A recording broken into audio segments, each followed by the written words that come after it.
Good evening, televiewers. Welcome to Prime the last edition for this week, and we are taking upon ourselves to use every Friday edition to talk about issues relating to love, reconciliation, forgiveness, and how to overcome hate.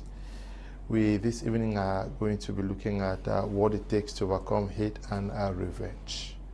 The Bible tells us that Jesus came to fulfill the law, that law which told us to go for an eye for an eye. The Bible says that Jesus came so that we should love, and he left us with one commandment, which is to love everybody as ourselves after loving God, who is our creator. Why do we hold strong to wanting to revenge? Why do we hate so much?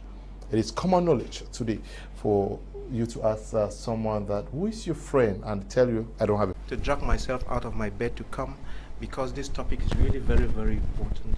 And you must know how life functions to be able to deal with this topic in a way that it would help people to pick something out of it. And I thought it was a responsibility really to come so that we share. And I'm glad that Madame Anyere and Antony, they are all here to share with us. I hope that at the end of the day we'll get something out of it. Just to cue from where you ended, you know, if someone were to ask you, you know, the Bible is a very big book, right? But if somebody were to ask you to squeeze that Bible down into one phrase or one word, that word, what would it be? It would be love. So if you don't understand the whole Bible and you don't want to read all of that Bible, it's all about love. So the things we'll be dealing with today will be about love, will be about faith, which are the positive emotions, and then the other negative emotions that we'll mention of, and we'll go around these things and how to build ourselves so that we are real, true citizens and children of God. Company of Professor Antony, who is a Pan-Africanist and also someone who wants to see people living in love and in a community way, very, very like how Africans should live. Good evening, Professor. We're glad to have you. Good evening, Mr. Leo. Good evening to my fellow panelists. Good evening, Africans. You know, this topic is particularly so interesting, and I think it is a topic that we need to not only discuss about but write heavily on. When I saw it this morning, I said, wow, what a topic to discuss on. One of the things that Africans as a people actually have abandoned, which is supposed to be a base of their very lifestyle, is love. And there are two cultural traits which, if you go back into the Africa before colonialism or even during colonialism, you will find. And these particular cultural traits were humanism and communality. I'm going to expound on this as we progress in this particular discussion. Anyere Akwi, who is not participating for the first time on Prime, she's been here before. We're glad to have you also talk about this very important topic. Thank you very much, Mr. Leo. Good evening, Prof. Good evening, Doctor. It is my delight to be with you today to talk about this very pertinent topic. Quoting from the East African parlance Ubuntu, I am because you are, and you are because I am. If I am not, then you are not.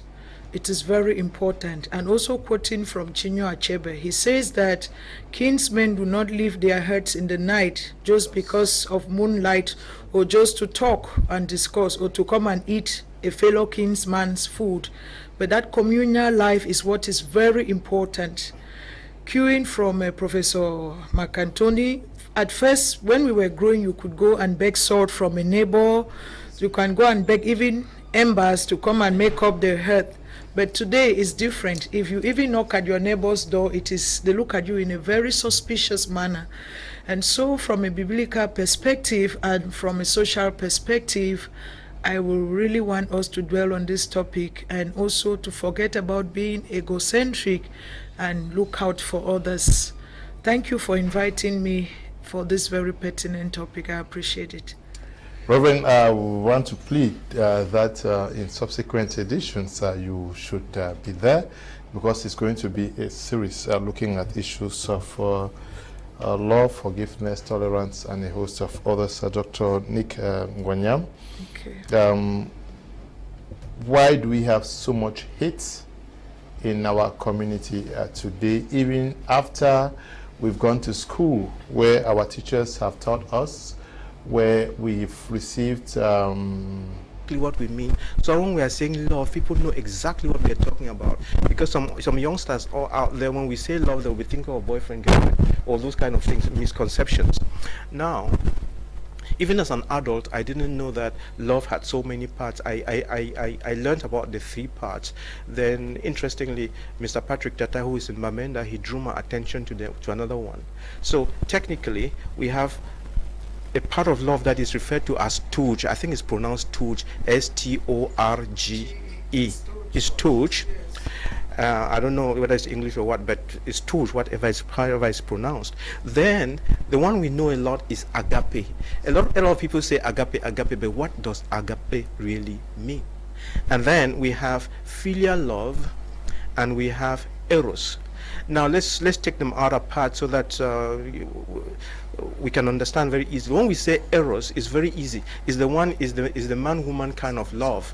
Yes, it's the man-woman kind of love. It's the erotic kind of love where sexual feelings and things like that are part of. Is the kind of love in marriage. Now, then, if we lay that aside, then we are left with something else, because touch is very confusing. Then we have filial love. What is filial love? Filial love is supposed to be that love in the family. That's the way I understood it before. Yes.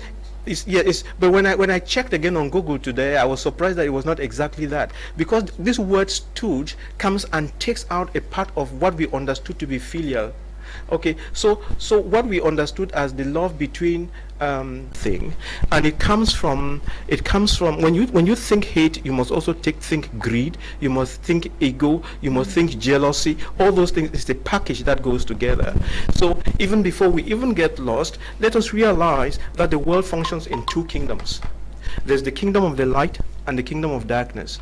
And the positive emotions, love and faith, come from the kingdom of light. Then when we are talking about greed, hate, jealousy, all these things, they are envy, they are all from the kingdom of darkness. So once you have a mindset that things in the light of the kingdom of, in the sense of the kingdom of darkness, you are done. And what has made it worse is, like I keep saying, our failed education. What do I mean? You see, there's something that we are doing practically in our nursery, primary, and secondary schools that is not helping us at all. It is this unhealthy competition. You know, this thing of children go to nursery schools and then are you number 1 or number 2 and so on. No, in real societies that have been built on real foundations, you don't teach children to compete. You teach children to work in teams, and this has to start very early. Once we start competing, that competition becomes part of our DNA, and we begin to, each time we want to see how we beat the others, and that's how these negative things come in. And if we can look at that very closely, we'll see how, if we begin to correct that in our school systems, and then to help people to understand that we all work in teams, and to help people to realize that when I hurt Mark Antony, I'm hurting myself. When I hurt Reverend here, I'm hurting myself. What goes round comes round. Once we actually get this and have lived this as adults, we would know that we are not supposed to hurt. And before I even give back the microphone, the character of human beings is very, very important. What is the character of Reverend Anyere?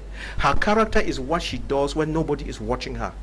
If you can, when she is faced with a very tough decision and she's able to take the right decision and do what is right because it is just right and good, because it is the right thing to do. Then, if everybody were to do that we'll begin to correct a lot of things. Okay, yes. I stay with what I asked Dr. Nick.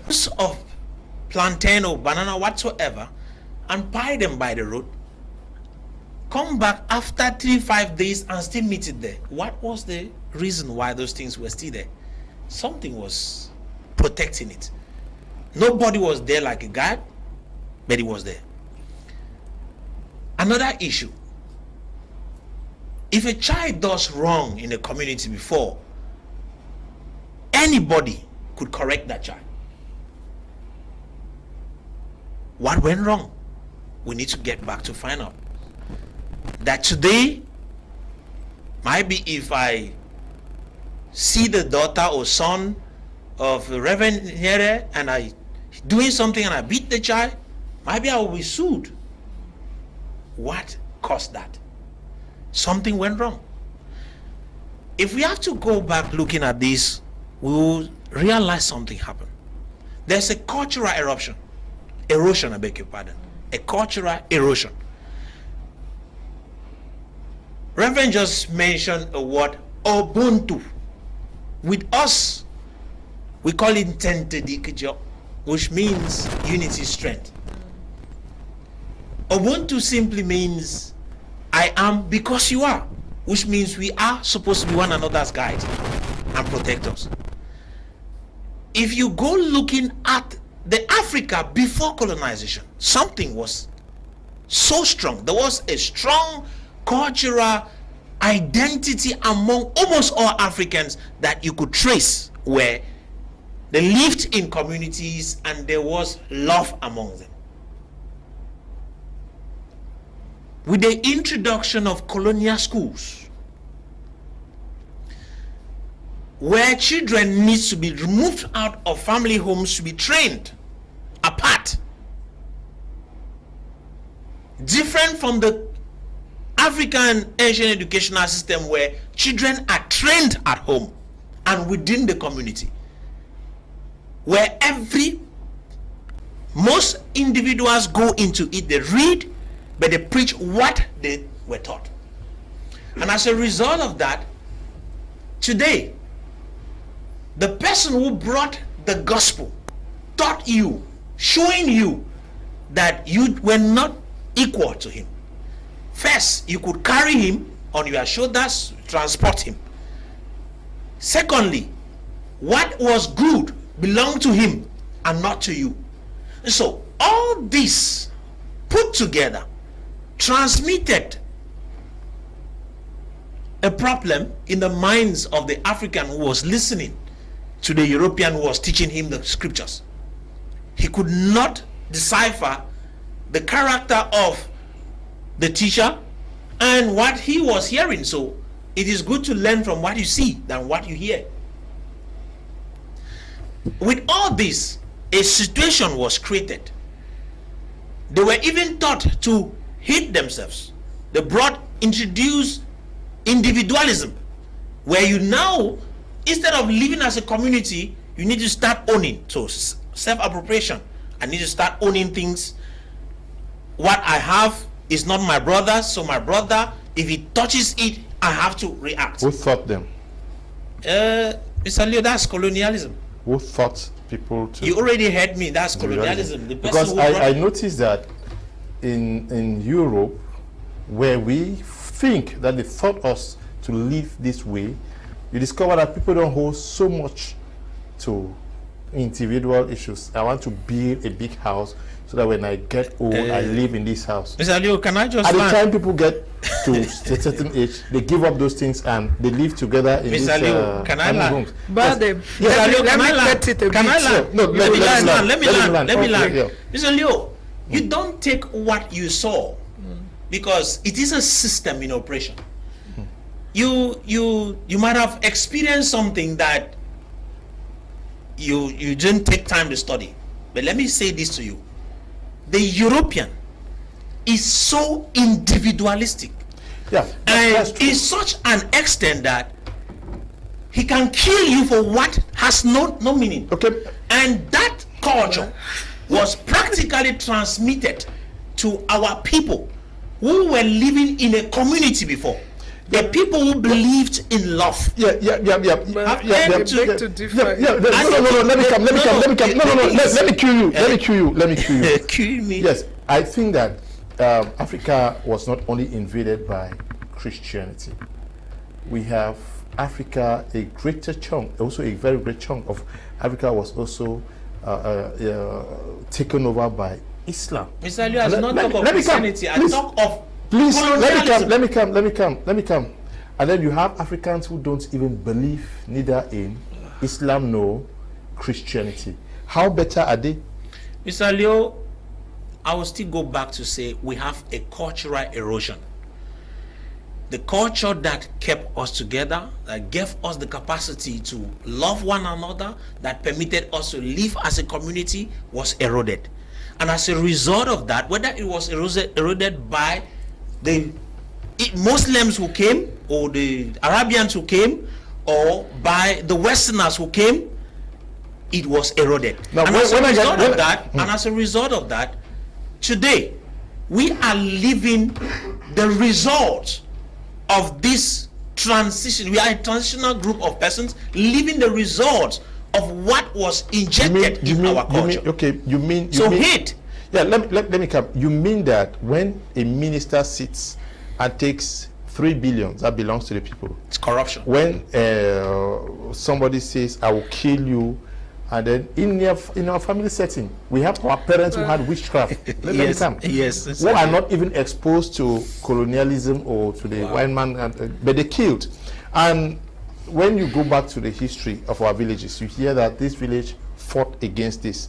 Were they fighting because colonial masters asked them to please let me add. The thing is you keep on, you are going back to the branches a lot. If you ask me, I'm sure you know that. You mean Africans were saints? That's what you're saying. I've never said, I didn't say they were saints. Saints might be based on the definition of what a saint is. But what I'm simply saying is this. You give the impression that. Can you calm down, Mr. Leo? Let me talk. No, you give the impression that our wickedness comes from. No. No. My brothers, please. There is an I don't aspect. Want to sound impolite. Yes. Let me just land. No, you're talking for long. But you are not permitting me to talk. You are talking. I'm struggling to cue you. No, you're not cueing me. You are completely pulling off the blanket. No. Prof, you have spoken for long. Okay, go ahead. Prof, yes. Go ahead. She has been patient. I was No, it's okay. She said you were not cueing me. You were misdirecting me. No, let me talk. I'm not misdirecting. Yeah, go on.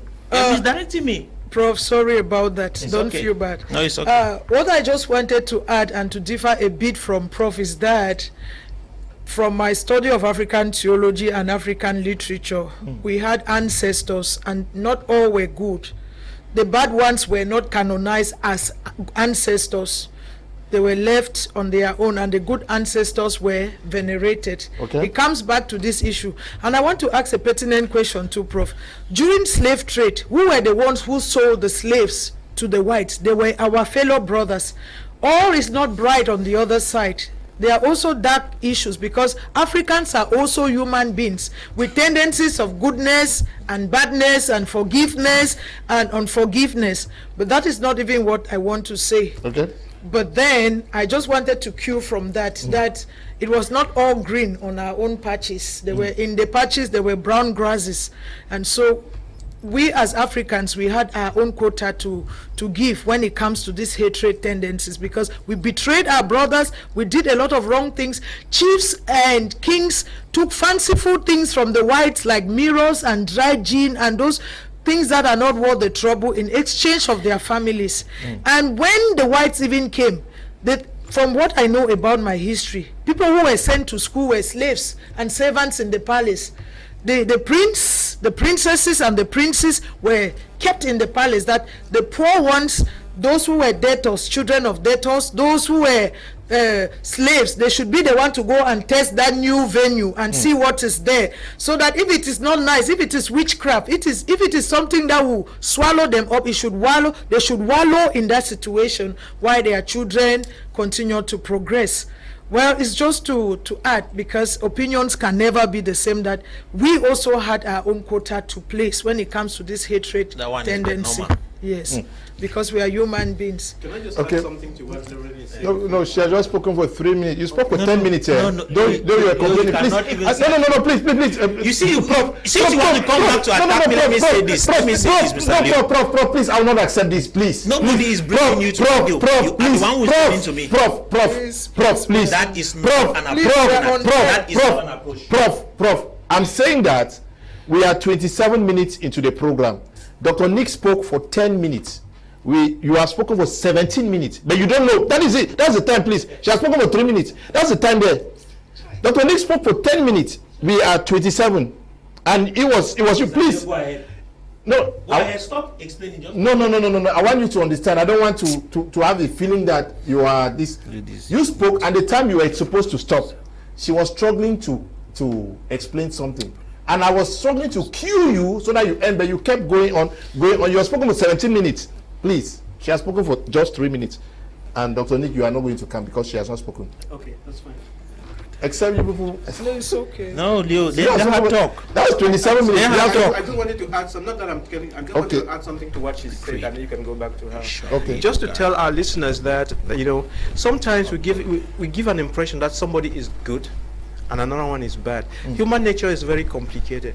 The same person, Ngwanyam, is good in the morning and bad in the evening. And depending on the events that I'm challenged with, there was some goodness, all those swings. So the human being it swings like that. And that's why we have to go to school, go to church and so on, and be taught some principles by which you live, so that it doesn't matter what the challenges are. You don't just are not just emotional. You do things and you know why you do the things you do. You understand what I'm saying? You take informed decision in whatever you are doing. I just wanted to say that so that we don't think that some people whites are good, blacks are bad or something. No, it doesn't exist. They are good people, on the whole good people. On the whole, some people are generally bad, but in reality, every human being has something good and bad in them.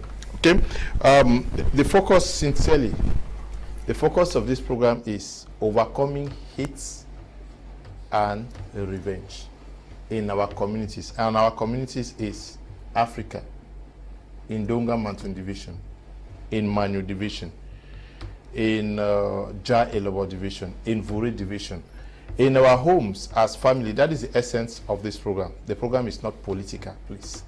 The essence is to build capacities for us to be able to love, to forgive, so that we can live in peace.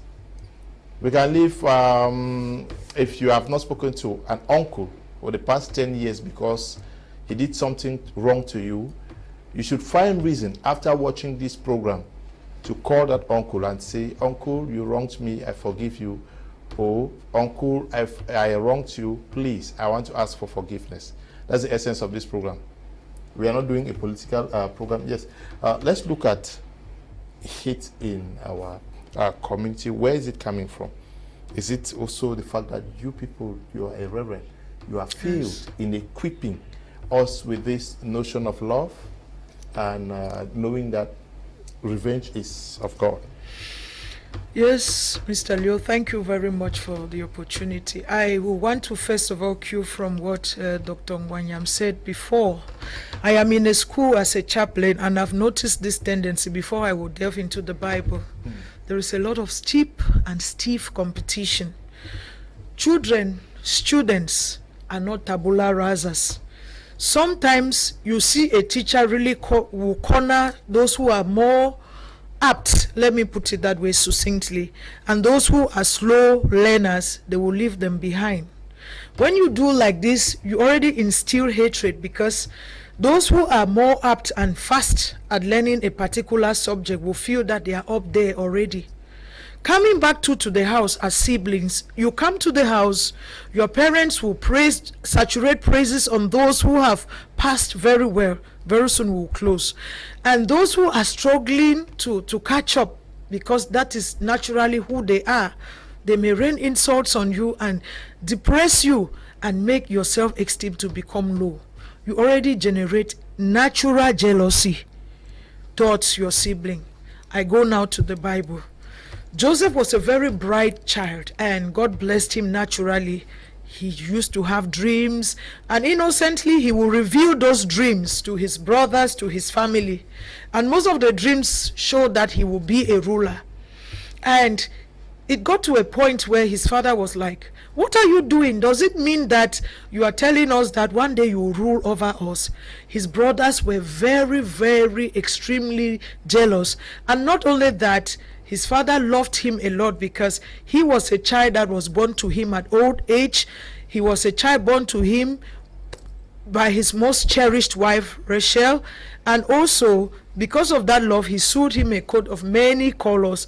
He will pass with the colors flamboyantly in front of his brothers. All of these stirred their ire. They became irksome towards him. And it got to a point where they plotted to kill him. You see, something that started just very, it's like a seed that you plant, and it germinated and blossomed. Why? His parents discriminated. Secondly, his dreams fostered this. So this is an example from the Bible, dear panelists, to show that sometimes it starts from within. It can be advertently or inadvertently. As a parent, how do you behave towards your children? Remember, if you have 3, 4, or 5, they are all your children. They are all coming from your womb. Do not cherish one a lot, overly the other, because you already be sowing seeds of hatred. Let's go back to Isaac. The Bible says Isaac loved Esau a lot because Esau used to go and bring venison and make good and and tasty soups for him, while Rebekah loved Jacob because Jacob always was with her in the kitchen. And at the end, because of this discrimination, they hated each other. When Esau came back from the bushes one day and asked for soup, Jacob insisted that he must sell his birthrights to him. And when he sold his birthrights to Jacob, to Esau, that was the beginning of failure. It was irresponsible on his side, but he expected his brother to just give him the soup without bargaining. Now, when you see all these tendencies that I'm quoting from the Bible, then you go to Abraham, who was their grandfather. When he took Isaac to go and sacrifice him, when God demanded that, he did it in absolute obedience. But in no area and on no point did we see Isaac hating his father for wanting to sacrifice him. So we see Isaac's magnanimity towards his father. But then when you look at the others, the progeny, the way they behave, because of absolute discrimination, their children now bore seeds of hatred. So, Mr. Liu, I want to say that from a biblical standpoint, those humans, those ancestors in the Bible are the same like us today.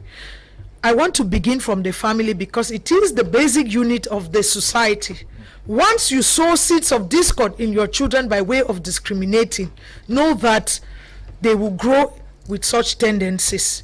There are some parents who, when they visit this child, because the child has more wealth than the other, they will praise you, they will gossip the other children. I'm saying it out of experience. I've seen things, I've counseled families. And when they say those things, and then they come to the poor one's house, they badger you. Is there not sugar? Is there not milk? Why is the house like this?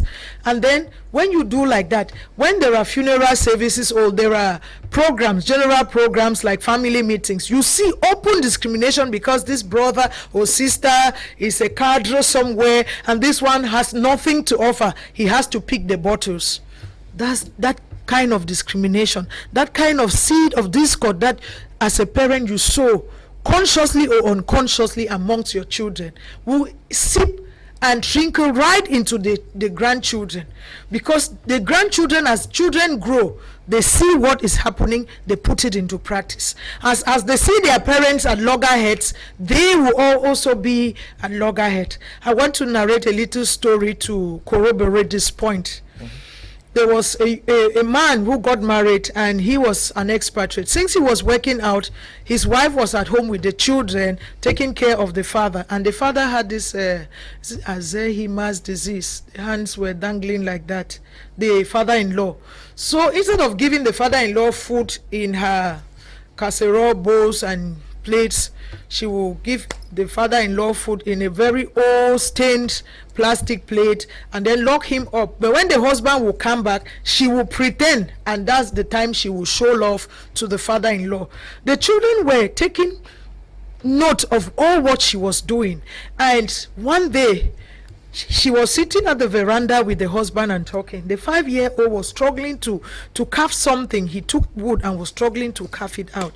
The father noticed that he was there, and he asked him what he was doing. He turned innocently and told the father that, I want to make a plate and keep for mommy, so that when she will be old like grandpa and her hands are shivering, I will also put her food there and push it like the way we push our dog's own, so that she can eat, and I will lock her up in a room. That woman felt very bad. She did not know that the children were monitoring what she was doing to their grandfather. But they said it, and it almost cost her marriage. Okay. It almost cost her marriage. It begins from home. It begins from home. Yes. And what I get from you is that when you discriminate, when you don't treat people well, it builds negative energy in them, which actually comes back in return to cause the havoc we live in the community.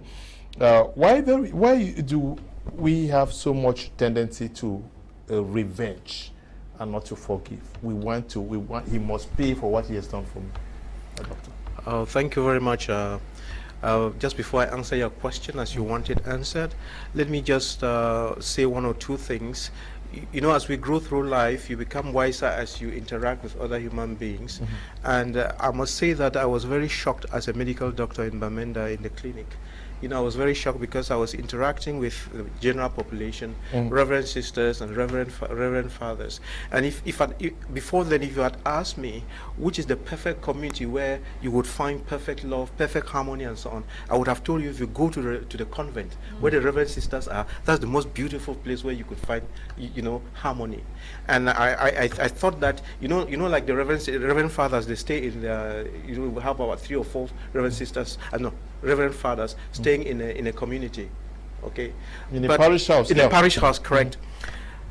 I had this experience that the reverend sisters would not agree amongst themselves, and some would be so bitter against others and so on, and that shocked me to my core. You understand what I'm saying? Then I thought, okay, it might be women, they talk a lot and they don't. Then I had to deal with another reverend father who was being messed up big time. You know, there were just 3 of them in the parish, and this father was, and he was a foreigner. So I mean, when I got, I mean, you know, like when they come as a medical doctor, they would open up and really tell you everything, and then you discuss with them. But I felt the pain, and there was this chagrin in me. If the reverend priest who preached love cannot practice love, then what are we up to? And the reverend sister who looks like love itself. Looks like love and very gentle, like a butterfly. There's no love. So at the end of the day, you know, the Christians become very confused. I just wanted to say this to say that human nature is very, very difficult. The human person is very, very complex. Now back to your question. Don't remind me again what the question was. No, I'm asking about this tendency of always wanting to revenge. Yes. Someone does something to you until he pays you back. Yes. Until you get back a pound of flesh, yes. You will not let go. It comes from the teaching. It comes from the way we have been brought up. Okay. Yeah, it comes from the way we've been brought up, where you want to get even with others, you know. So if you grew up in a family where people were always trying to get even with others, and there's this negative energy, then yes, competition, it becomes part of you, and then you think that you get some kind of satisfaction or this ego thing by getting even with others. But if you have grown in an environment where you are told that you should let go, you know, a lot of people, I think before even I carry on, we should understand that forgiving does not mean forget. Let's try. Exactly. Yes, let's try. You can forgive and not forget, because if you forgive and forget, then you are foolish, because the person will still hurt you again. So forgiving doesn't mean that you just let the person continue to ride over you for donkey. No. Akumon hurts me, I say, brother, look, that thing that you did, like, we talk about it. That thing that you did is not good. Look, I like it this way, like it this. And then you always have to express yourself so that people know just how far they can go with you and which boundaries they should not cross. And when it comes to that, be as firm as possible, so that you don't get yourself in a position where they keep coming at you and hurting you. So you say, Mark, you hurt me like this, please don't do it next time. I like this, so they can remember. If they hurt you again the next time on the same kind of issue, you say, you remember last time? Then the third time, you say, and then you take your stand. Not that you go after him to revenge, but you create a gap so that he doesn't have that opportunity to cross over again and hurt you. So yes, correct. So you forgive him, but you don't forget. So when you're coming across Mark, Mark, he's used to hurting me this way. So you take your time over it, but you don't hate him. You don't try to get even. Trying to get even, at the end of the day, when you try to get even, you end up paying a higher price. You remember on social media, there was a young man who was milking a cow and sitting on a seat. Yes, you remember? I mean, you all know, right? Yes. That picture is what we should actually remember. Yes. So you are milking the cow does something, and then you try to kick the cow, and you end up losing all the milk. So that's what happens in life. When you try to get even, you pay a higher price. Thanks. When you try to get even, you pay a higher price. Why have we not learned the lessons we are getting here today and are still holding to our mindsets? Did our teachers fail? Did our pastors fail, Prof? Already I mentioned it here that okay, they are teaching what they got. Yes, we have failed in the fact that what we inherited, we did not decolonize. And we maintained it. And as a result of that, we are producing the result that was actually expected. You see, it is true that we have spoken here and said we are not pointing fingers. Before you point fingers, you must come back to yourself. Like a Reverend actually said, our chiefs were arresting persons and selling abroad. That is what we were made to believe. Unless you get to find out, I'm speaking from an anthropological position, unless you go back to understand why they had to do that. For example, if you were imposed that the currency in which you need to exchange with should be slaves. You remember there's a situation that happened in Congo, the Kingdom of Congo, where the king asks for a church rite to be performed. The priest asks for slaves in exchange. So the question is, if the church was purely involved in enslaving our people, what do you expect that those who are preaching, who learned from it, should be able to teach their people? We will have the wrong mindset. So the church played a very big role in enslaving and colonizing Africa, and so it has a problem in actually educating our people. Unless we go back to what the scriptures actually say, not using the theology which we have been indoctrinated with. And coming back, Mr. Leo, looking at our schools were meant for a particular purpose. Have we been able to change that? No. We still maintain the same colonial educational system, where we, like Doctor and the Reverend, they already said it, you can't pit one another. And then you expect them to give the best of themselves. What will happen is there will be hatred. There will be competition. And when one person is above the other, something will happen. And that is the kind of educational system that we have. And if we have that, what do you expect? Our schools then are not teaching our people, our children, to love. You're teaching them to fight against one another, indirectly. So our schools have been prone to teach hate. The same thing, we come back to church. And even the same communities that used to be communities where you enter the family, you are welcome. You go there are people who are looking at you. If you try to put something on the ground, you'll be killed. Question, what has happened? Everything has been eroded. And we are accomplices of it. big time accomplices, because anytime you have a problem, even if it came from outside, if you do not allow it, it will not happen. So because our people became comfortable with the new ideologies and system and abandoned theirs, they are suffering from what they are suffering from right now. So today we have a situation where the same communities where loyalty, where honesty, truth used to be a foundation, you no more find it. The same community where you could keep your things by the road and still come back and meet them, you can no more find it. You go there, those in that same community, they are stealing. What has happened? We have learned a wrong way of doing things. This does not come to say that in Africa before colonialism everything was fine. No, that's not it. But there was a literal respect for elders that used to exist. There was, in fact, the culture in itself permitted the people to protect, respect, love one another. But is that same culture available right now? No, there's something else. And so, Mr. Leo, that question goes back to actually provoke I think this particular program is here to provoke a discussion that we need to be discussing. I'll still cue you, but I'm queuing for 2 minutes because she has to talk.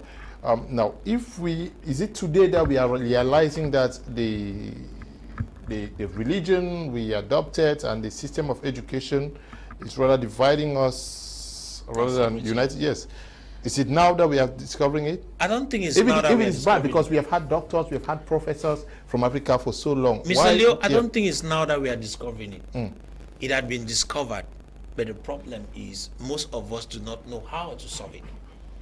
And that is where we have a serious problem. That is okay, just like you mentioned, if I might remind you, Dr. Nick, most of the times when he comes to your TV here and other, he would mention our educational system has this and that problem. And those who attack him are not the colonial masters. It is us. Yes, it is us. And you ask, yes. And that is where there is a problem. Because even those who attack him knows that there is a problem. So. But they do not have the solution to it. And he is even trying to bring out a solution to it. And instead of standing with him, because of the jealousy now that we have in us, we will still rise against him. Yes, I want us to look at a little bit, he says, the system of education and Christianity that we imported into Africa. Now, but when I read the Bible, Jesus, before leaving this earth, because Jesus is the foundation upon which Christianity stands, he says, I tell you that the peace I give you is not like the peace of the world. Yes. So he tells you expressly, he tells you that of old you were told that an eye for an eye, but this is what I tell you. He tells you, he even goes on to tell you to pray for your enemies. That is Christianity. How do we say that Christianity taught us to hate? Because when I look at Jesus, Jesus says, the book of his first journal, that talks about the word, Christ, and everything. That is Jesus. God is love. In him there's no darkness. And Jesus tells you that love your enemies. Even pray for them. Forgive them. Jesus tells you that love your enemy as yourself. Is that not what Professor Akumbo is trying to relate to the Africanness that we used to live? That is Christianity. That says this. How do we today say that this same Christianity taught us not to love? Okay, Mr. Yu, to garnish that point, Jesus says when his first teaching after his temptation is in the desert is that love those who hate you, and if somebody asks for your coat, give the person your shirt. If they hit you, strike you on this cheek, show the other cheek. But then I don't think that Jesus was actually giving that as a literal meaning, because let me ask you, my dear brothers, if you hit my cheek, can I actually really give this other one that you hit it? No. It comes back to tolerance. Yeah. So despite the odds, we must learn to tolerate. Yeah. And that is why he told Peter that if you want to seek forgiveness, forgive 70 times 7. It is not also literal. It just means that learn to have that patience to always forgive. Now, let me come to your question, Mr. Liu. Now, we cannot really say, it is not an absolute truth that Christianity brought hatred. They were the vessels, and now we are talking about the content, not the container. Those who brought Christianity to us came with their vices and virtues alongside. They did not preach the complete truth. I will say it without fear or favor, but with fervor, that they came with different ideologies, attaching it to the Bible. In my Form 3 history class, they said, is it the cross following the flag, or the flag followed the cross? When Nashtiga came and hoisted the flag in 1883, before long, Alfred Secker came and other missionaries, and they used them to go into the interiors to further open territories for them, using the policy of effective occupation, that if you are at the coast, you must also enter the hinterlands. That aside, we are not here for a history class. I just want to say, sir, that Christianity is a beautiful religion like every other religion. Christianity did not sow any seed of hatred. Rather, Jesus said he has come not to change the law, but to improve it. That before, like you said, it was eye for eye, tooth for tooth. But now, I'm saying that if somebody strikes you, give the other. If somebody asks for your coat, gives the shirt. And that is why Jesus had the audacity to face the Pharisees and said, if you know that you have not sinned, throw the first stone at this woman. That was the woman who came, who was unclean, the scarlet woman who came, and they wanted to test Jesus, and they said, this woman has been doing this and doing that. The big question we should pop here is, did she do it alone? Where were the men she did with? But that's not even the issue. The important thing is that the ingredient that spices up the story is that Jesus said, if you know that you have never done this, throw the first stone. And nobody had the infantry to throw the stone, because of course they had all sinned. Now we should recall that the missionaries who came were human beings like us with their imperfections. For instance, Alfred Secker, whose schools are littered now all over, was a ship mechanic. He was not initially a missionary. He was a ship mechanic. But what made him popular was that he translated the Bible into Douala and Bimbia, which is the current day Bakweri languages. I don't know whether there are many. Forgive me if you are Bakweri. It's just one. Yes. So that was what made him prominent. He translated the Bible. And most of them, if you look, they came in as deck hands. But since the staff was not sufficient, they had to incorporate them into the daily life of the church as per evangelism. So the truth, Mr. Liu, is that Christianity is pure. Christianity, it is what it is, teaching about absolute love and forgiveness and tolerance. But it was tainted because people had other ideas and agendas attached to it. Yeah, but this spirit of revenge, everybody wants to revenge today. Why don't we acquire and stand by these teachings of forgiveness? The Bible is quite explicit that if someone asks you to go 1 mile, go with him 2. Okay. All of these things, is it that you guys are not teaching it enough? Or We are are. too stubborn? We are. Like Doctor said, the human being, Mr. Liu, is a complex being. And we have that ego. The ego, there is, I've forgotten that word. It has to do with ego. That particular is the core of, yes, is the core of human complex and temperament. Is the basic template with which we are formed. That ego. And because of that, I will be like, if I not do a me say no be floor, may they change my name. You hit them. So that it also proves that you are somebody, you have self-worth. Unfortunately, self-worth should not be proven like that. And when you forgive, doctor said you should not forget. We should not even forget that forgiveness is not about that person who has hurt you. It's about you. healing, wholesomeness, what the Jews will call in their language shalom. Shalom is not just peace, peace be with you and also with you. It means wholesome peace, peace of mind, complete good health and vitality, and also peace with one another, celestial, domestic, and all the peace we know. So if you are on the highway of vengeance, you will fall drastically and woefully, because it makes you petty, it makes you small. We should learn to be better and not bitter, because we first of all have a lot going on inside. I preached one day and I used Coca-Cola. I had to shake it. I shook it very well. Oh, this English is not my mate. I shook it very well. And I told the Christians, I opened it. Everything poured outside. I told the Christians that pain, frustration, anger, hurt, when they have pushed you to the wall of frustration at that brink, when you can't even bounce back, you discover that everything that comes out, hatred, everything that is piled. So it's good to empty out. But when you seek vengeance, it's because you have piled things in you. It is very poor.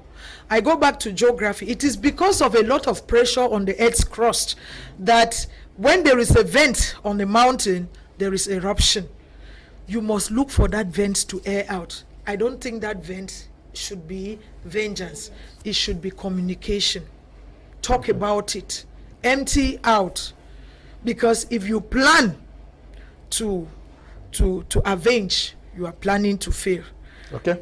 Your plan to avenge, you are planning to fail. Dr. Nick Ngwanyam, today we're talking about how to overcome hate and revenge. When you ask anybody today, I don't know whether I'm making, I'm lying. Prof, you say, your friend now, I no get friend. Especially with girls. And it is becoming a norm. How do we live? Yes. How do we live in a society where everybody, it is becoming pride to say, I don't get me friend. I need the mix.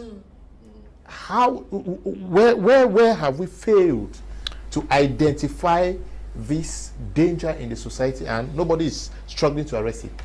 Oh, thank you very much. Even before I get lost, let's get a couple of things straight. Okay. Who's a friend? When we talk about friend, let's not make a mistake. Really, in life, no, if you have more than 1, 2, or 3 friends, then they are not friends. In life, don't confuse acquaintances with friendship. A friend is someone who can go the extra mile with you, someone who will lay down his life for you. I mean, literally, not. I mean, not how do you say it? Yeah, but yes, I mean, someone who will go that extra. Yeah, but the issue is that that is you are describing who a friend is. Yes, but we don't even have them because everybody says you are not. Yes, it's because we don't have them because we don't have the values on which we have grown, and then because you identify your friends based on those values. Those values, yeah. So people who are in the kingdom of darkness, where it's about hatred and so on, what keeps them together is their negative energy, but they're not really friends. Thieves, when thieves are organizing, are going to steal in a band, they're not really friends. It's just because what makes for friendship is the positive values. Is the positive values. If there's no positive value, there's no friendship. So just because a bunch of people are going to steal, maim, and kill does not make them friends. No, they're not friends. They're just there for convenience. And you will see that a lot in political parties, just convenience. When it comes to share the booty is bad. Yeah. Then you now see Ali Baba and the 40 thieves. Okay. Now, that said, there is you know, if you want to cure a disease, you must know where it's coming from. All right. And so, as Madame was talking and Mark was talking, I remembered the Maslow's hierarchy of needs. Yeah, Maslow's hierarchy of needs is, you know, we human beings, we behave in certain patterns. Like I said, you behave in a particular way under certain circumstances and so on. So the question is, why do you behave the way you do? What is it that pushes us to behave the way we do? So Maslow studied the human person and came out with 5 groups in which he elucidated why people would behave the way they do. And so he put that inside a pyramid, which is inside the pyramid. And then the 6th class is outside the pyramid. Let me explain. So there is this thing in the first level. He is talking of the physiological needs of a human being. What are they? They need to breathe, the need for water, for food, and for sleep, and to excrete. These 5 things, and I think 1 or 2 other things. So, for instance, Madame Anyere is sitting next to me. If I try to cover her mouth or her nose so that she doesn't breathe, she is going to fight me with all the energy in her, because it's about survival. Okay? So the need for air, you have no air in 3 minutes, you are dead. The need for water, you don't drink after a couple of days, you are dead. You don't eat after a couple of about a month, you are finished. So if you don't sleep, you are also finished. So there is this physiological need, and every human being needs it. And if you're going to deprive people of it, they are going to fight. And so we would fight each other over food, over water, over air. Then the second level is safety and security, work, all these things. So you see, there's a lot of corruption in Cameroon now. People are looking for work, all this kind of thing, you know, housing. So it's the security aspect of it. So when these things are not enough to go around, there will be fighting and hatred. And then the third level is love. We are social beings. We love each other. I expect to be loved, and I must give out love. If you don't love and receive love, you will become a very unhappy person. And then the 4th level, I think, is the ego. Is the ego. And then the 5th level is self-actualization. What is self-actualization? Mr. Leo wanted to be a journalist. He wanted to be the best journalist. Now he is a journalist. He is the best journalist. And that's when the right question comes in. So Mr. Leo wanted to be the best journalist. Now you are the best journalist, and so what? Once once you begin to ask yourself, I wanted to do this, I wanted 5 cars, I wanted to marry the best women, I have 5 women at home, I have all this, I have these big houses. The question is, and so what? To Nuriki. Once you understand, so once you ask that question, yes, it brings you to a level of consciousness where you begin to realize that you are worth your salt only when you give. And that takes you to the transcendental phase. Let somebody talk. I have my irritating. Okay. Yes. No. Love is absent. Hate is dominating, probably because we did not get the necessary teaching. Why did we not dictate that we were drifting from the notion that you think true to us as Africans? Why did we allow ourselves to get to where we are today, where nobody wants to say this is a friend, because we find nobody worthy of our standards, and nobody also finds us worthy of their standards? Mr. Leo, like you know, individuals have interest. Well, let me use the word self-interest. And so self-interest has a way of actually taking over you and permitting you to might be the same things that yesterday you saw like, oh, this was not good. Because of self-interest, you tend to start seeing those things in fact, for your advantage, and you change the way you were looking at it. Why did I say so? I want to go back somewhere. When our children, or let me say, when our ancestors and parents were going to school, those who were selected to send to school were not those who were welcomed in the community. They were the children of, might be slaves. Children of, in fact, those whom they did not even want. When these same people went to school, learned the white man's way, they came back. This time they were bosses, because they were implementing the white man's strategy to do things. And look at it, Mr. Dio. They had learned something which was against the communal system. They had to sit over that same community. What do you need that they should do? They need to erode it. And once they came in, they need to start introducing this. So from beginning, they knew that it was wrong, but it was for their good. So, vengeance, good. It was a way to revenge. And so, as a result of that, we gradually were building a community which was meant to resort to hate. I would say it's like that volcano that was under there, and the pressure was mounting. It was mounting. Today we are living in a state where there's no more love. Does it mean that love does not exist? A human being is created in a state of good. Let me put it that way.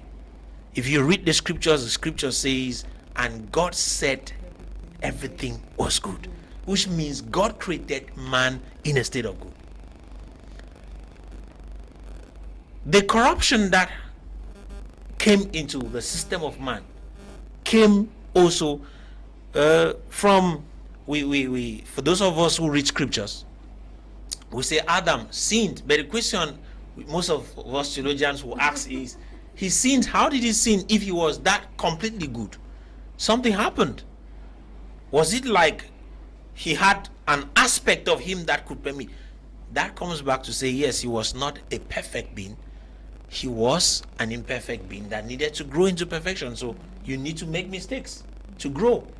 And so a human being has this tendency to err, but erring is not the path to take.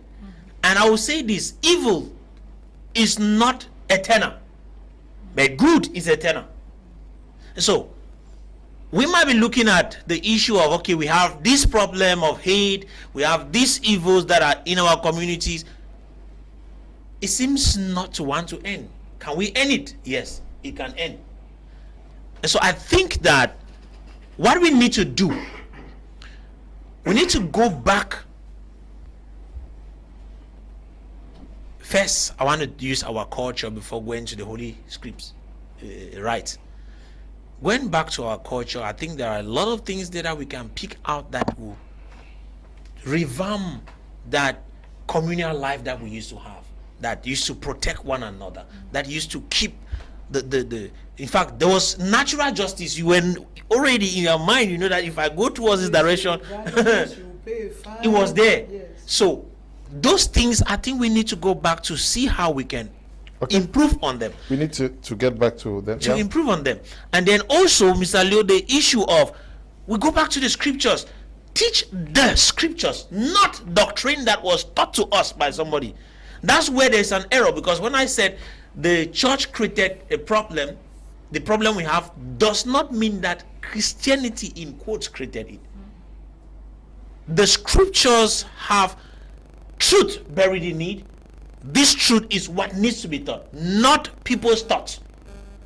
And that is where we have a problem today, because each person thinks, maybe I can interpret the Bible the way I want, and we come and we just do the interpretation and we preach, and most of them preach okay. from what is No. Good. Okay, Reverend. No, we are faced with this, and we are trying to justify at different levels why we are living what we know today, and in a fractured community. Can we also understand that we have invested so much in other things, neglecting this one considered very basic but very capital? Yes, Mr. Lowe, we have actually neglected a lot. But before we get there, we have this in economics, what we call maximum or total utility. When once we've attained that, we start to see faults in the commodity or what we were consuming.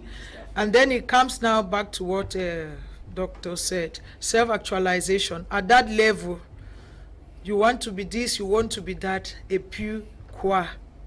What next? So when you've gotten to your optimum point, what next? Coming to that question, Papa, we have failed woefully to pursue love because of a lot of materialistic tendencies. A lot of people want to have PhDs, they want to become managers, they want to build big houses, duplexes, they want to become somebody at a certain age. And so when we bury ourselves in pursuing these things, it's not bad to pursue those things that will satisfy you physically. But when you overly concentrate on them, you forget.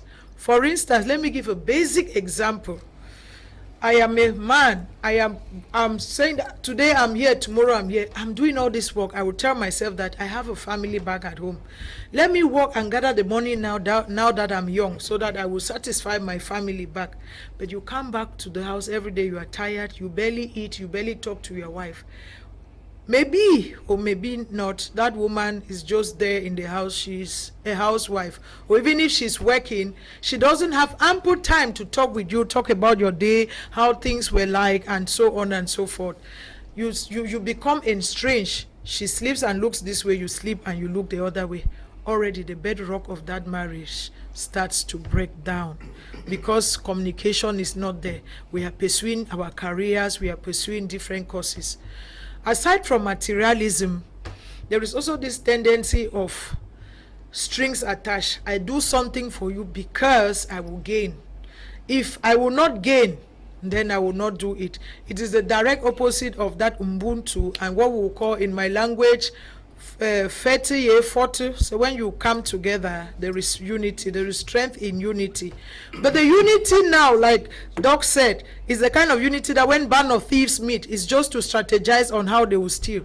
If you share the booties and you don't share it equitably, you are going to, even if you are the leader of that band, they will blow you, they will blow your head off. So now, apart from materialism, we are coming now together for different reasons, and I repeat, especially for strings attached. I'm doing this for this person because I know that this is what I will gain. If I'm giving you this thing, if I'm giving you my bucket, it's because, oh, if I bring you food, it's because when you want to go back, there will be some cubes of soap in that basket. So at the end of the day, we don't do things out of genuine love for each other. Unconditional love, we do it because of strings attached. If a man is giving you a bottle of beer, know that you are going to pay for that beer, and so on and so forth.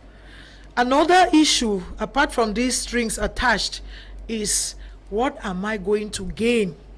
Yeah, self-interest. Yes, self-interest. If I'm not going to gain anything from that deal, then why am I there? And that is why even the moral fabrics of our society is crumbling today. Somebody will take a genuine contract to do genuine work, but those who have issued the contract will insist that give me 20%, 30%. You have this tendency today in Douala, the marchers. They want to cut off everything. I don't know how they call them in English. Are they brokers? Yeah, they're brokers. Yes, they want a percentage of everything. At the end of the day, the person who has the raw material cannot buy, yes, the original materials that are supposed to be used for that project. He will just do any kind of rubbish to catch up because he wants to take his own percentage and give what they have demanded of him. So that self-interest has really deteriorated our society and pushed love to the brink, to the back door, where not even a dim of light can see it. Okay. I think that is also the reason why I wrote a book called Something More Than Justice. That is, we should look beyond the justice is asking for our pound of flesh. We should look beyond that and as a path to lasting peace. If you, the book is going to be launched in February. If you want it, just indicate to me to pre-order the book. And also, I'm going to be organizing a conference for young people so that we can start discussing things like this on how to build capacities to be able to forgive, not to always want to revenge, and a host of others. That conference is going to take place in Douala in February.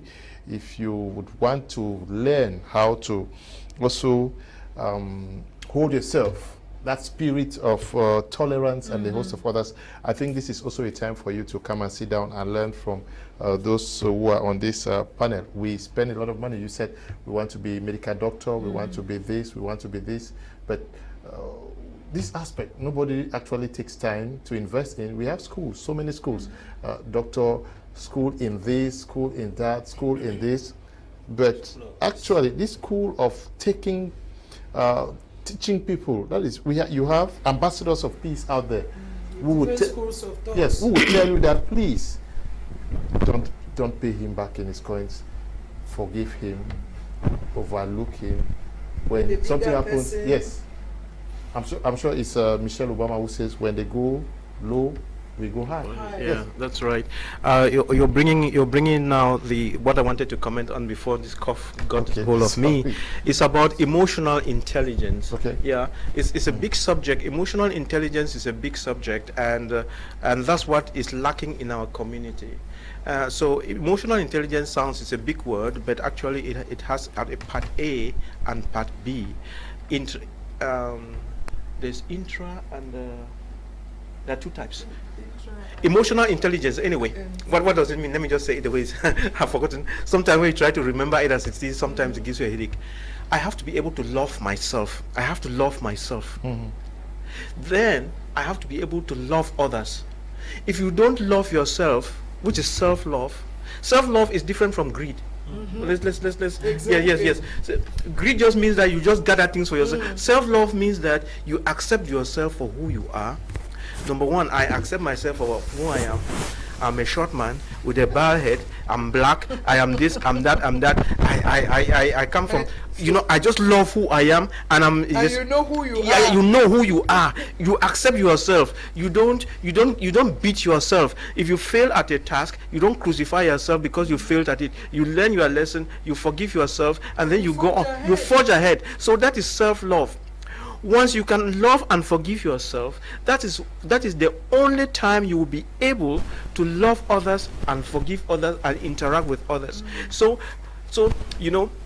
I hope you all realize that we always have this self-dialogue. You talk to yourself, right? Exactly. Yeah. Sometimes you can talk to yourself that it becomes so loud that people around notice and wonder whether you are doing your own. You don't close your own for rainy season. No. So we always talk to ourselves. Either in a small internal voice, or you verbalize it, or when you sit and you are meditating, you are actually talking. You're having a meeting with yourself, and in that meeting, it's meeting with others. You say, I need to work on some of these things and begin to correct them. And like we said, we have to start correcting these things from home. And sometimes, the parents too are just as bad as the children, and then so. And let's get this thing right. It's not because somebody is a minister that he is behaving right. No.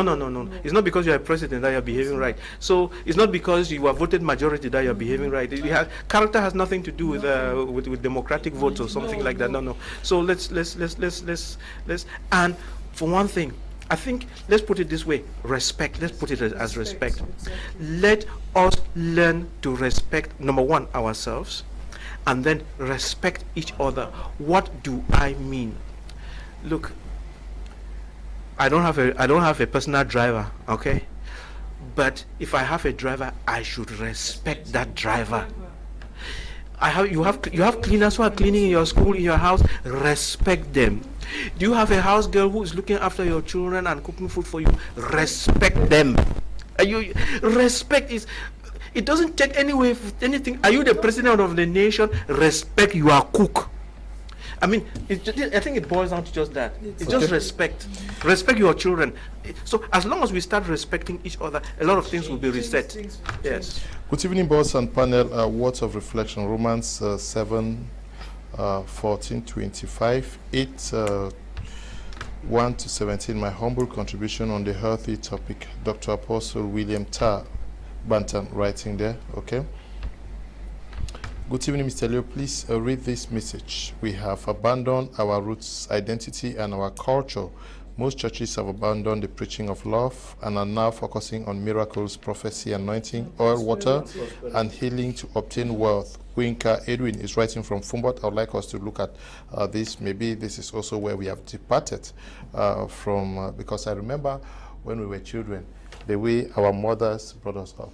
Everybody, they would say, if you steal, you go to hell. Please, everybody wanted to make heaven. I don't know whether that preaching is still there. Just to take 10 francs that does not belong to you, your mother will trash you. Yes. We no longer have this. But maybe our mothers also, they did better than what we are doing today. True. Mr. Leo, it goes back to the homes. The home is the community in miniature. So what is passed at home is what we will live in the community. So if we want to actually change the community, we must change our homes. What are our parents actually giving their children? I was telling some persons yesterday, because we were discussing on this topic yesterday. Okay. Why is it that there's so much hate in our communities today? Why is it that you meet somebody, you even greet them, they don't respect nothing, they don't answer?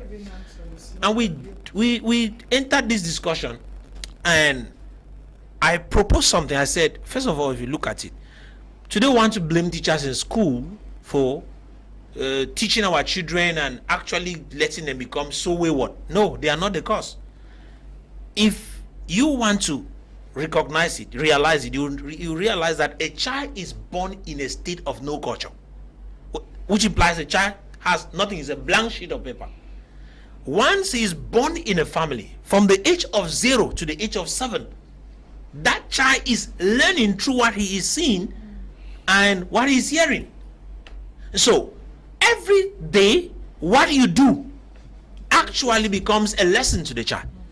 And as long as you as a parent abandon the children, maybe you say you look for a nanny to come and stay there, and you go, we are chasing money and destroying our children at home.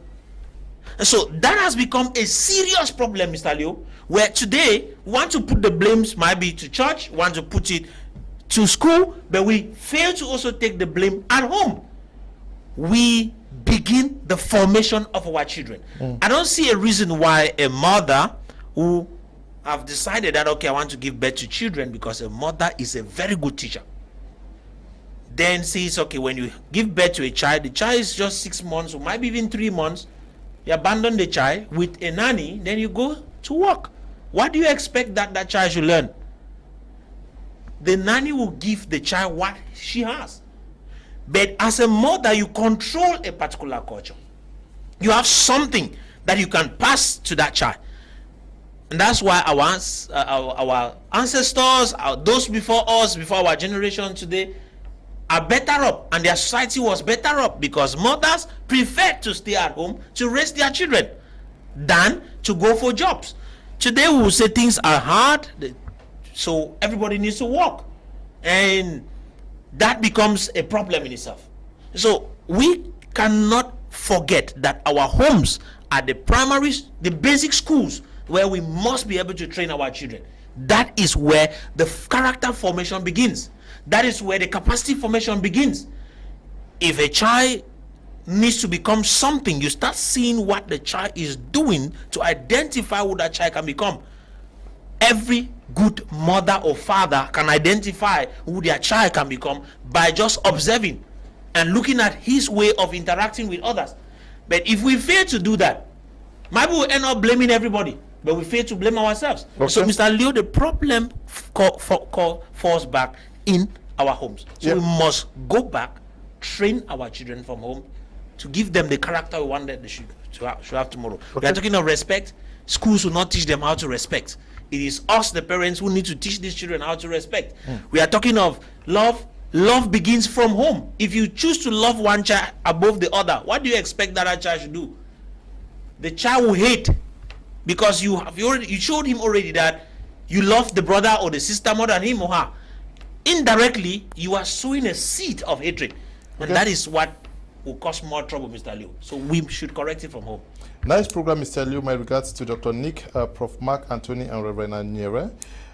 For us to overcome hate from families and communities, we must genuinely repent from our evil ways, a life of pride and egocentrism, and be converted so that the visibility of Christ should be seen in us. Ubuntu, dear comrades. Prof. Wanjimba is writing from Bomenda. Good evening to everyone in the studio. As much as we have people who hate and very unforgiving, there are people who can forgive no matter how much they are hurt. My husband is an example of person who can forgive at any time, no matter how much he is hurt, not only to me, the wife, but to family and anyone he comes across. At times he begs me to forgive and forget when someone hurts me.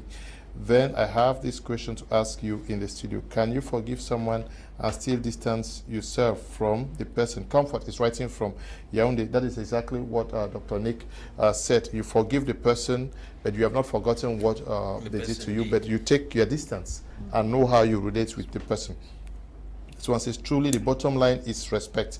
No one can respect his or herself you only respect others, and they will respect you as well. Okay.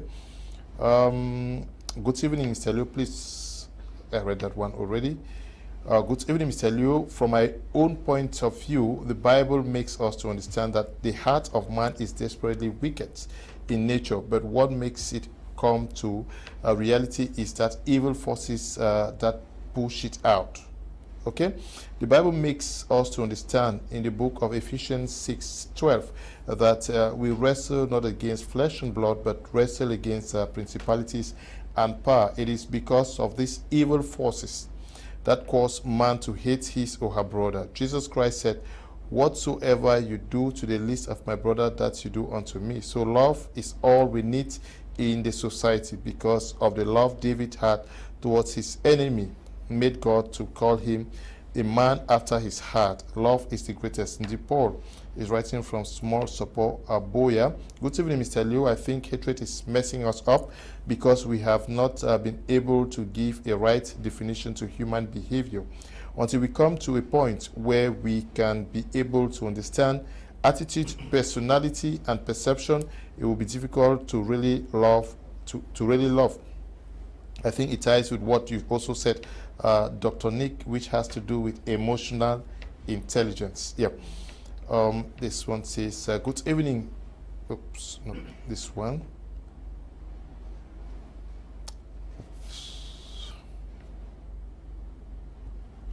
Good evening, Mr. Liu. I'm enjoying the program. Good evening, Mr. Liu. Hello, good evening.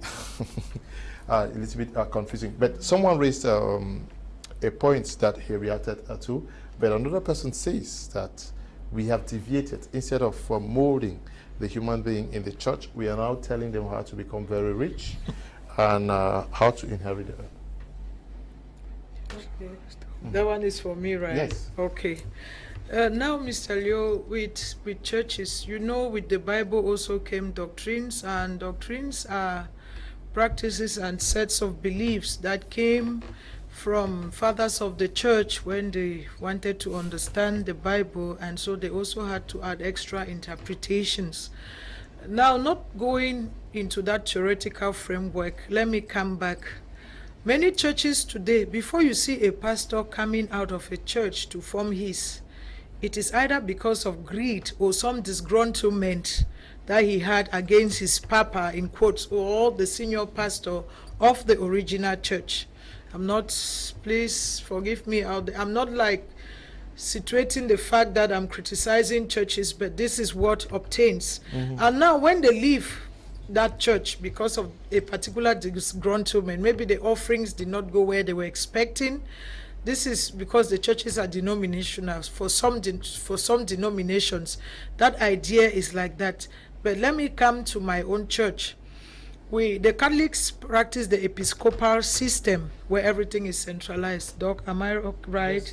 Yes. We practice the Presbyterian system where elders have a say in the church, and you, the pastor, not that you are just a head, but you are like the general overseer. For instance, we have 4 Sundays in our lectionary. Out of the 4 Sundays, 1 Sunday may go to, for instance, the offerings for that Sunday may go, for instance, pastors, widows fund, youth work fund, or something. And the rest of the 3 Sundays, the offerings will remain in the coffers of the congregation to run the local congregation, like to repair instruments and other things in that congregation. You see that there is a consistency and there is smoothness. There are no jagged edges. If you see the whole a pastor that there is shortage, it means he dabbled with that money in question. He's not supposed to touch the money. But when you go to other congregations or other denominations, perhaps, I'm just suggesting, it is the pastor that oversees the finances, his wife oversees this. In fact, it's a family business. So at the end of the day, maybe somebody was coming to join them thinking that it will be shared. And then when the person discovered that his aim is not met, what do? You abscond, because that is not what you were expecting. So when we talk about prosperity, it comes because there is an intention behind your head. When you already have this pre-notion that I am going to this church because they have this to offer, that's where you failed woefully. Remember, even the crowds, dear panelists, followed Jesus with different aims. True. Some followed him because of the miracles, like when he fed the 5,000. The next time, obviously, the crowd will increase because they'll go and tell their neighbors of what obtained. Others followed him because they wanted to listen to the word. And others followed him because of money, like Judas Iscariot.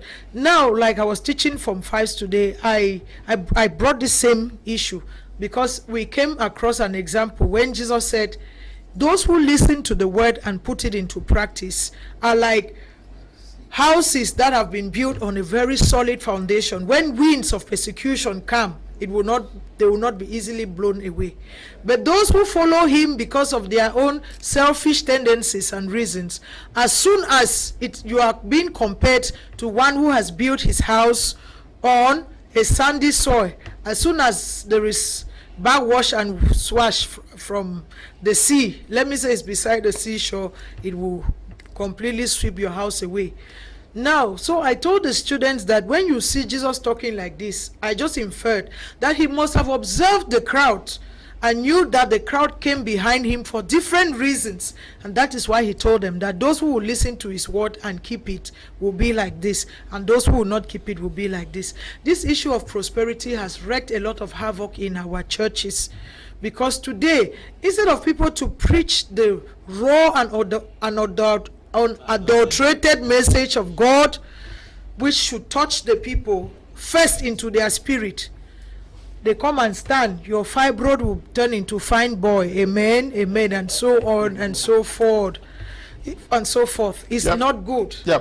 How is that taking away the place of molding people to be holy, to be loving? Yeah, I'm coming there, Papa. I'm coming there.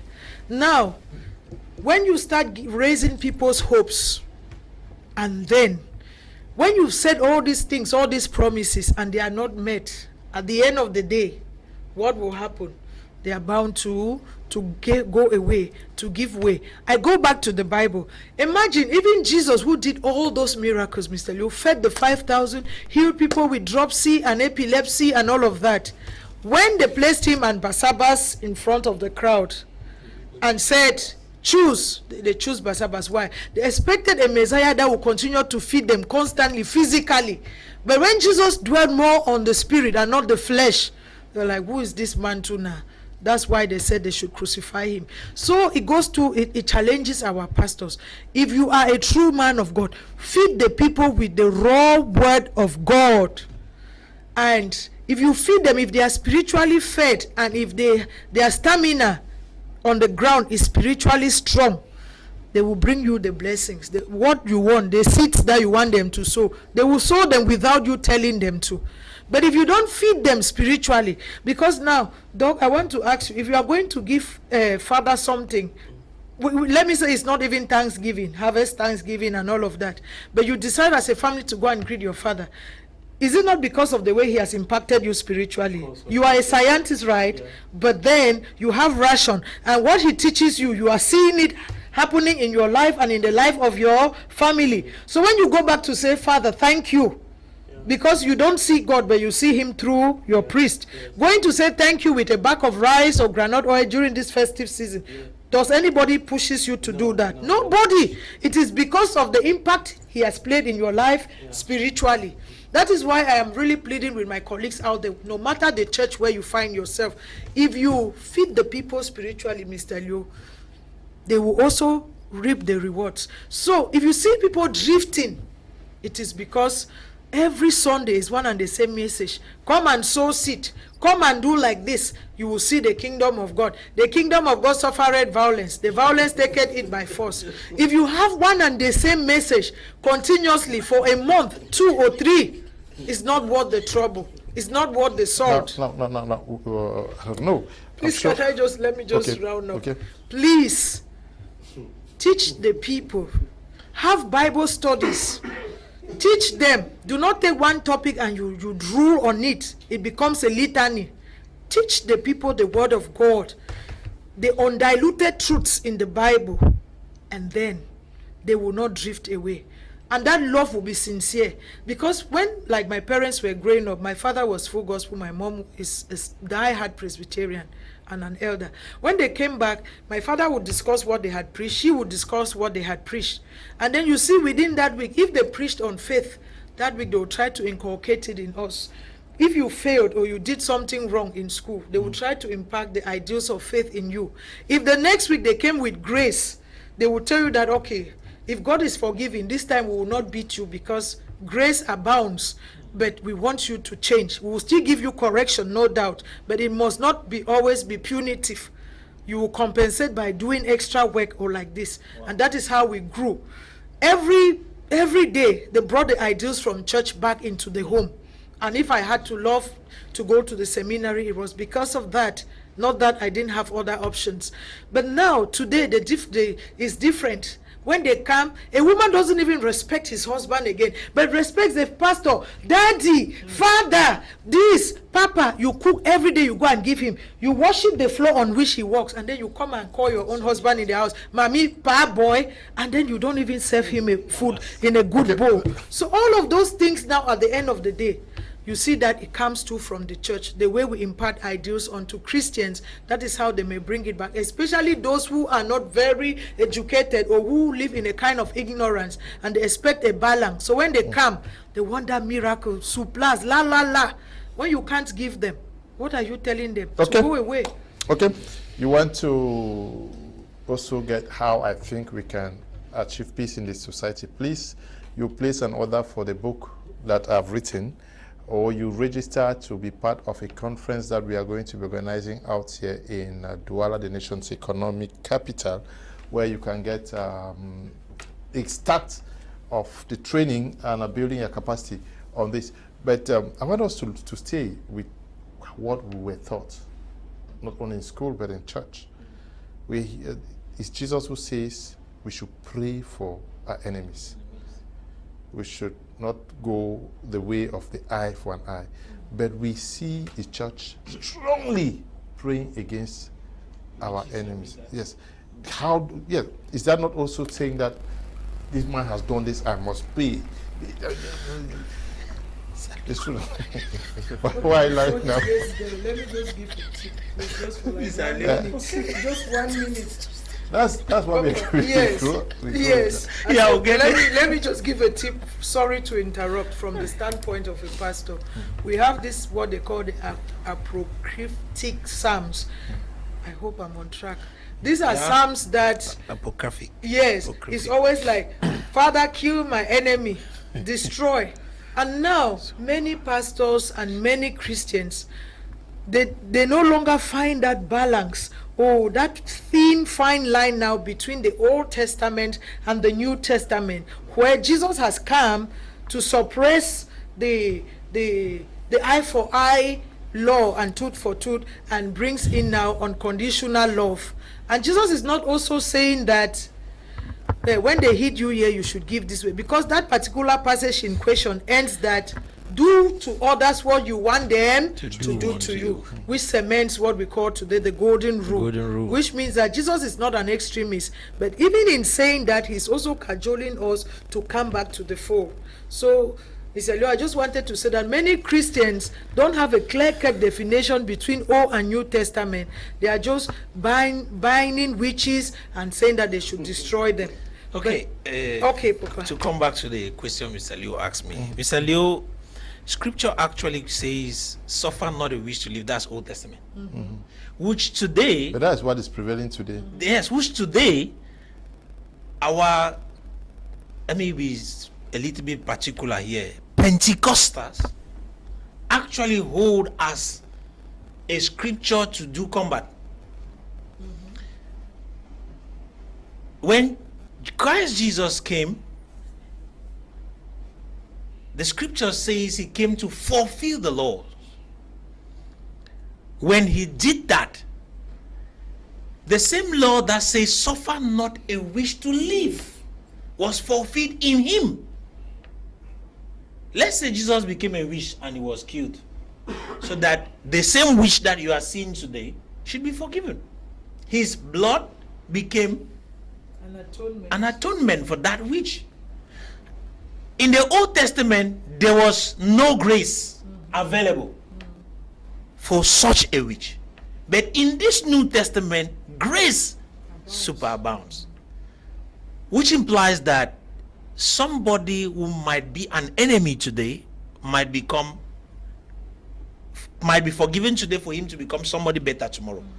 So grace has a way of actually exchanging evil for good.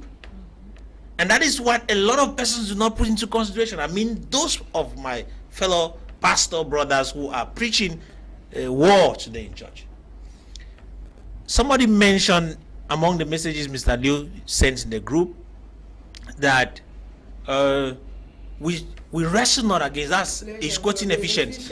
We wrestle not against flesh and blood, but against principalities and powers. Yes, if that is the case, why is it that today we focus on targeting individuals? I've seen people go to church, they call names and even indicate it is this your grandmother from this area, and people got their grandmothers beaten. That is not what the church should be doing. That is not what the church should be doing. And this is creating more trouble than good.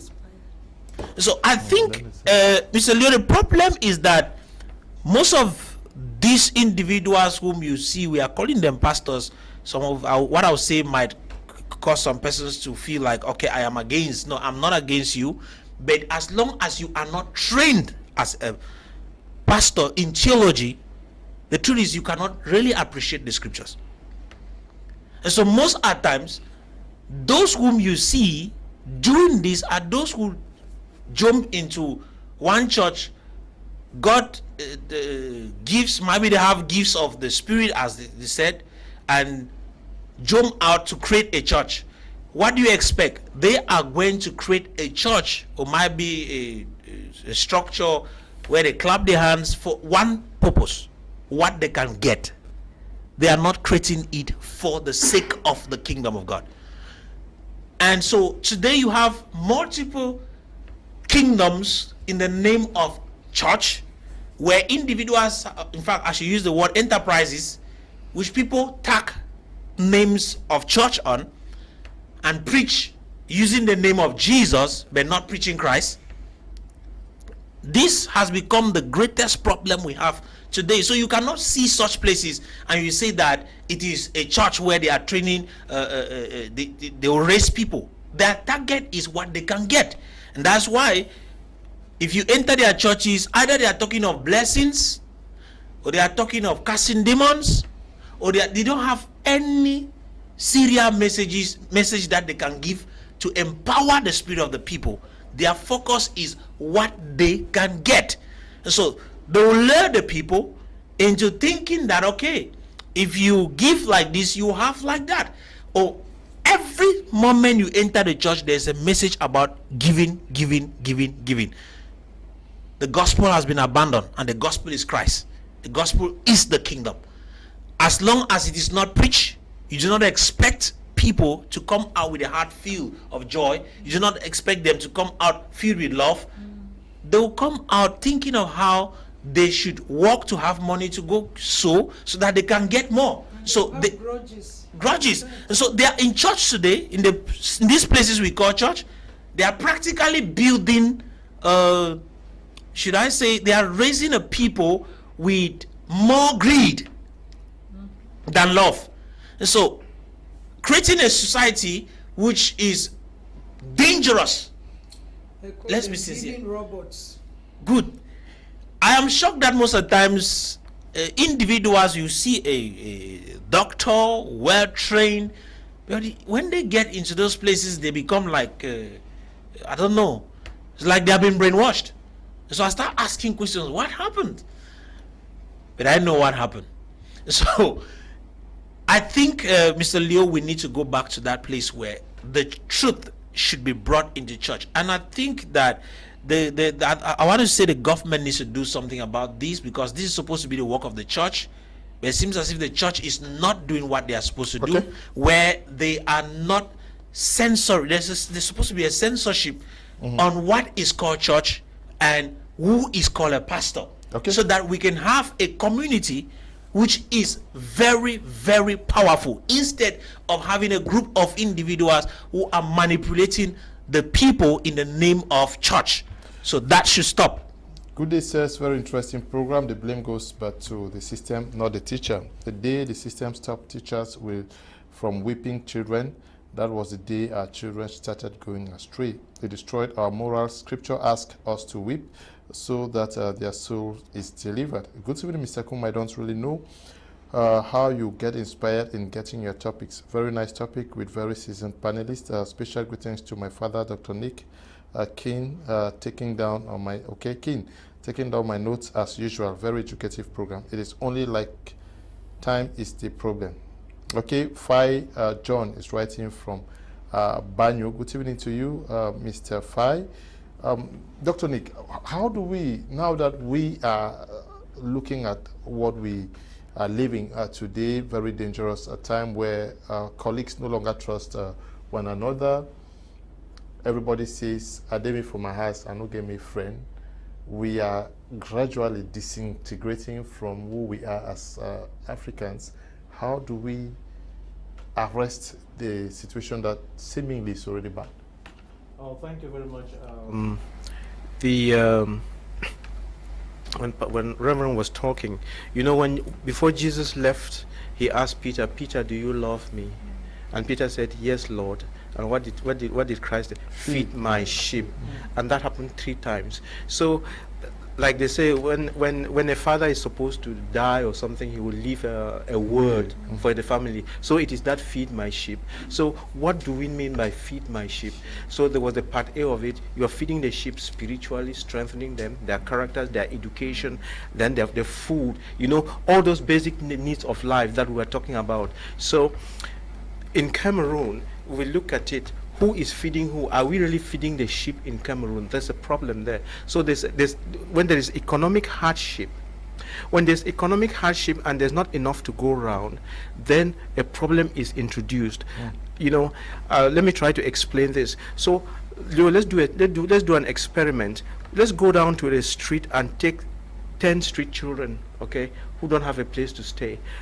To 5 of the children, we'll give them we take them all to the restaurant. We give them, 5 of the children, will give them a good plate of rice with some good meat, as a top to drink, and just whatever they want, okay? Then, for the other 5, we give them only 2 plates to share. You see what's going to happen? The ones that got only 2 plates will fight.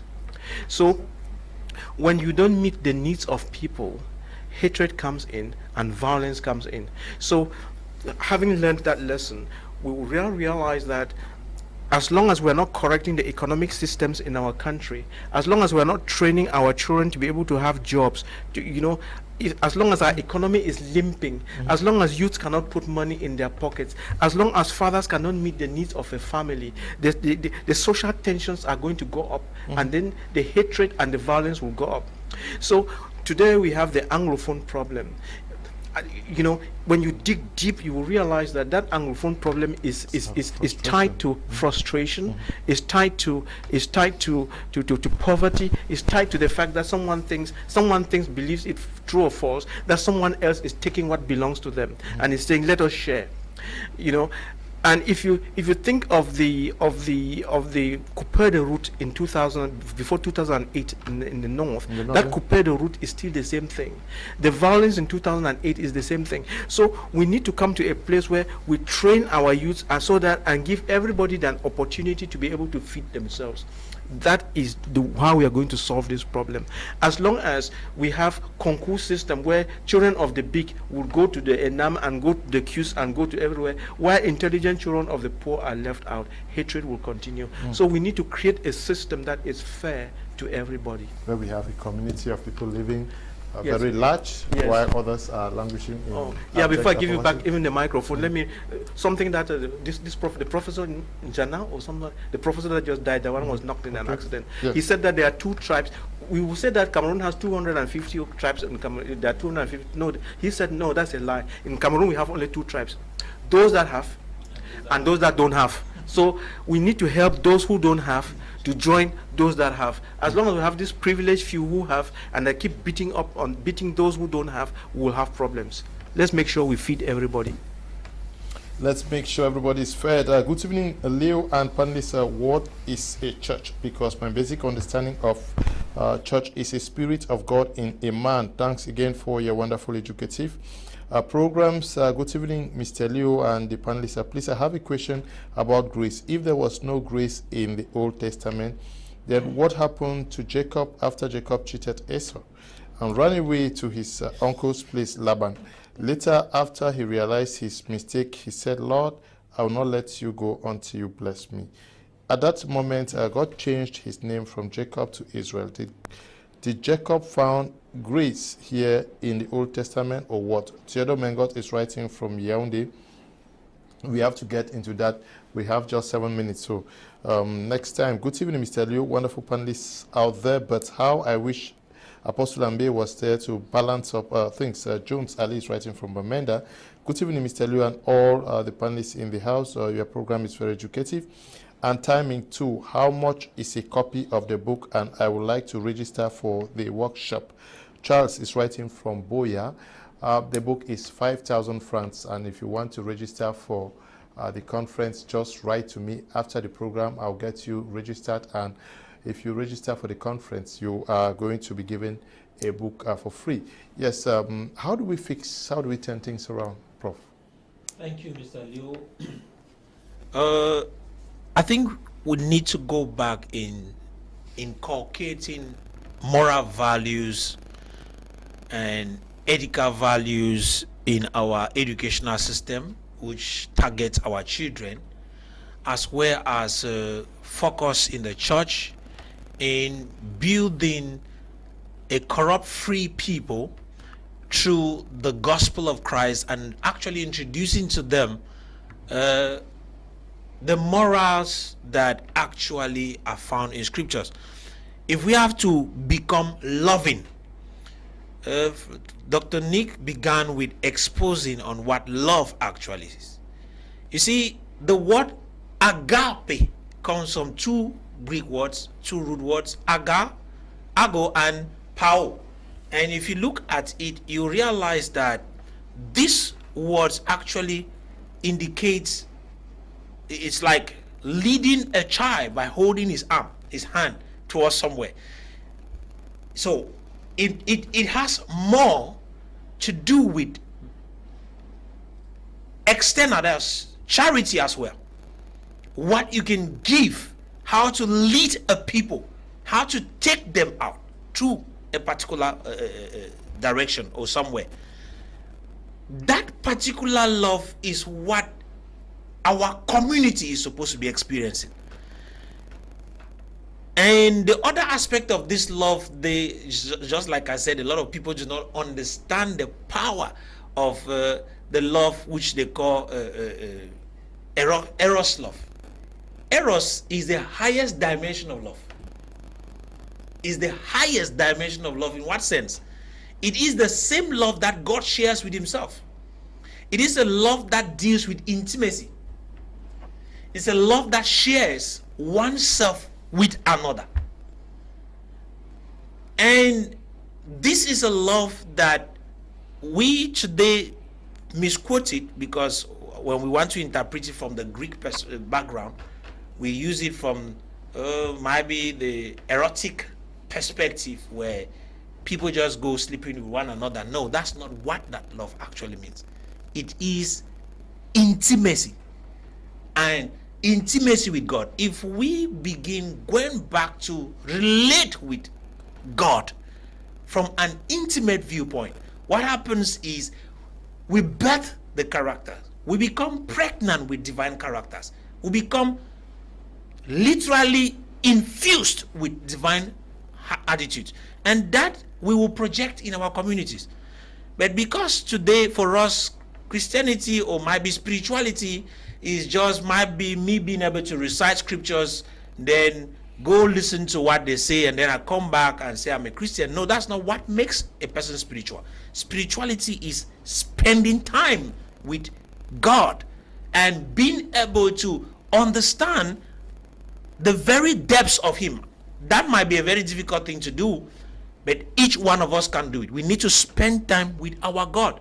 We need to spend time with ourselves, because I will say this, at the height of spirituality, it is you realizing yourself. It's self-realization.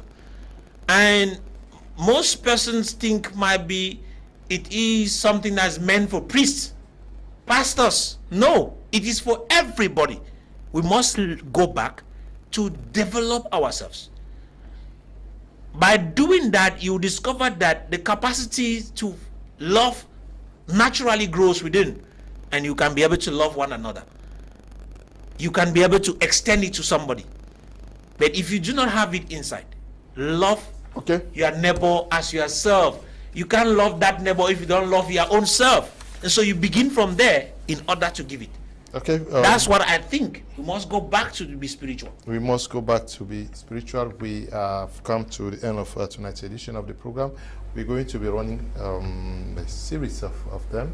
Next Friday, we are going to also look at one aspect of love, tolerance, and forgiveness. I'm sure we're going to focus next week on forgiveness. Thank you, Reverend. Okay. Good. Thank you too. Thank you, dear panelists. It has been a wonderful time. God bless us all. Thank you too for coming, Doctor. Oh, thank you very much. Just let me just remind everybody what the Cardinal taught me. He said we should, like, if you want to succeed in life, succeed in everything, anything at that, you should like work. You should like work that is well done. You should be honest. You should have self-discipline. You should pray, and we should respect the environment. Thank you. Okay, Prof, thank you for coming. I also want to thank every one of you who gave your ears listening to us this evening, and to my fellow panelists who were able to share this beautiful platform with me. So thank you for the great things. Thank you, Desmond and Eli, for producing the program across the week, and to all of you who have been watching our program. And we can only wish you a wonderful week and stay blessed. Bye-bye.